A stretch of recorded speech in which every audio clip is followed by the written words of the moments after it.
All right, good to see all of you. Welcome to Unit 5, Lesson 7. You're looking for tasks for U5L7 as usual. You can find it under assignments or in the weekly calendar. Today's date is the 21st.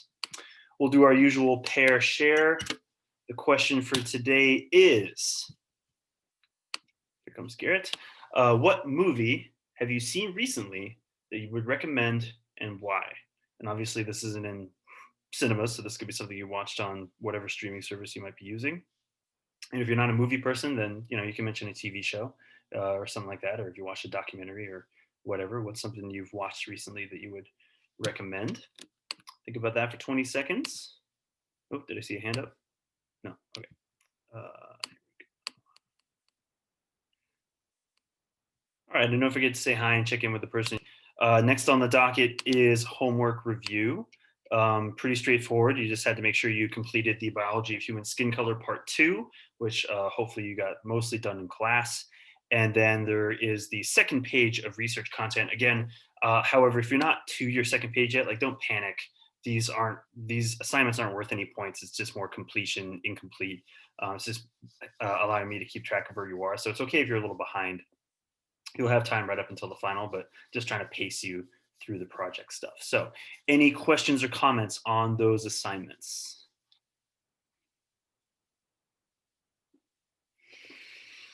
All right, then I want to wrap up the Biology of Human Skin Color with a little Kahoot, see what you took away from that little video and activity and quizzes. So let's give this a go.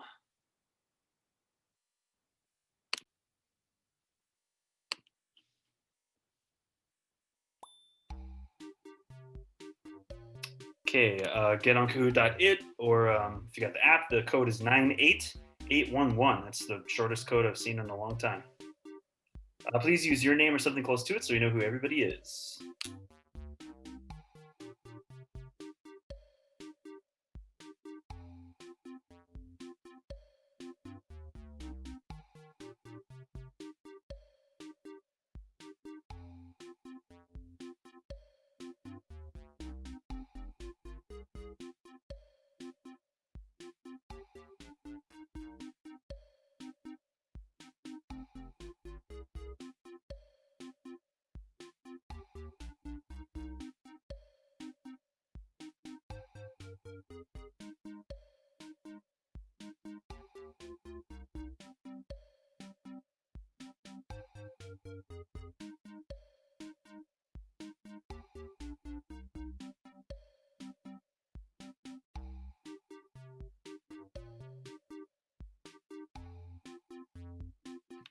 All right, that looks like everybody. Here we go. 10 questions.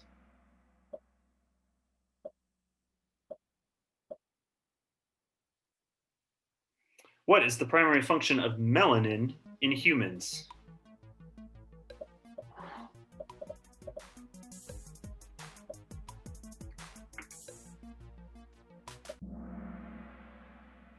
Very good. It is to absorb UV light, protect our DNA from solar energy damage.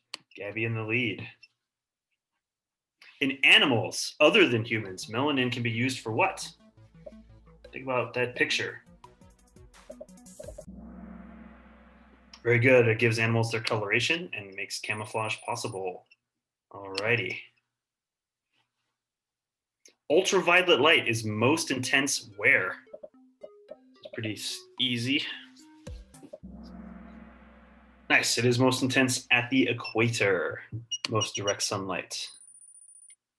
Okay. The darker your skin,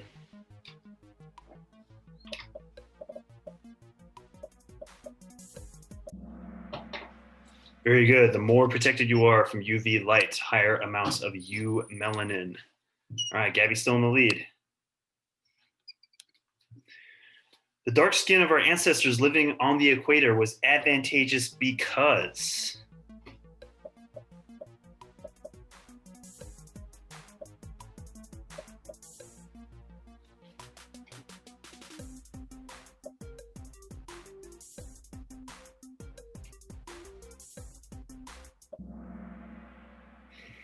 All right, very good. 5 people got it. It prevented the breakdown of folate in the blood. Folate is the key to explaining human skin evolution. Molly in the lead now.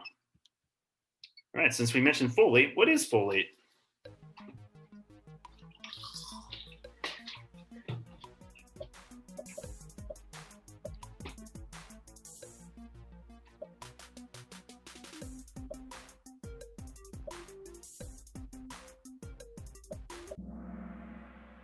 Oh man, all right, only one person got it. Folate is a form of vitamin B, which is needed for healthy human reproduction. Interesting, a lot of you went with vitamin D, good bones and immunity. Vitamin D is involved here, but not for the advantage of dark skin, right? Dark skin is all about protecting folate levels from UV light exposure for healthy reproduction. Lighter skin allows for greater body production of what? What does our skin make when it's exposed to UV light? And therefore is made more in people with less UV melanin. Very good. This is where vitamin D comes in. So, why do we need vitamin D?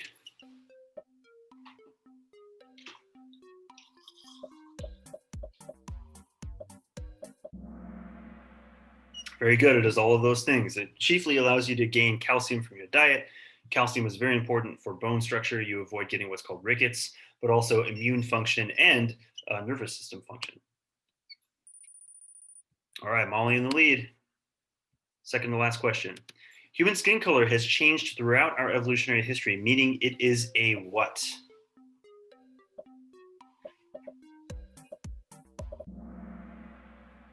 Very good. It is a flexible trait.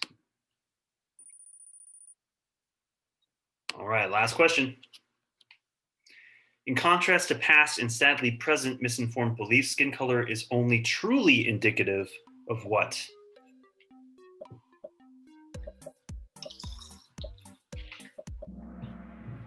Very good. It is only indicative of ancestral solar environment and nothing else. It shouldn't be associated with intelligence or superiority or anything else like that.